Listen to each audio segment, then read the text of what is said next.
Shein, mais aussi AliExpress, sont dans la tourmente après la découverte sur leur plateforme de poupées sexuelles à l'apparence d'enfants. En mettant en ligne les poupées que vous avez décrites, et j'allais dire malheureusement bien décrites, Shein a dépassé les bornes. Vendues ouvertement sur des sites grand public, certaines affichaient des descriptions à caractère sexuel explicite. Une enquête a été ouverte par le parquet de Paris pour diffusion de contenu pédopornographique et la DGCCRF a saisi la justice. Le choc est immense alors que Shein s'apprête à ouvrir son premier magasin à Paris. Nous sommes rentrés en guerre contre Chine et contre le BHV, effectivement, du moins contre son propriétaire. Ces objets, qualifiés d'outils de pédocriminalité, sont interdits par la loi française. Acheter ou détenir une telle poupée revient à posséder une représentation pornographique d'un mineur, un délit puni de 5 ans de prison et 75 000 euros d'amende. En 2022, un homme avait déjà été condamné pour un achat similaire sur Amazon. Les autorités envisagent désormais d'obtenir les fichiers clients pour identifier les acheteurs français. Les associations de protection de l'enfance dénoncent une banalisation glaçante des violences sexuelles. Effectivement, il y a beaucoup de pédocriminels qui disent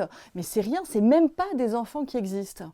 Mais en fait, ce sont peut-être pas des enfants qui existent, qui ont un prénom, qui ont une identité, mais ce sont des représentations d'enfants. Ça n'est pas autorisé et en plus c'est une atteinte, encore une fois je le dis, à l'intégrité physique des enfants et à leur dignité. Ce scandale expose la face la plus sombre du e-commerce mondial où le profit prime sur la décence et la protection des enfants. C'est l'avenir. Si on n'est pas capable de protéger nos enfants, enfin franchement, on peut faire tout le business du monde, à quoi ça sert?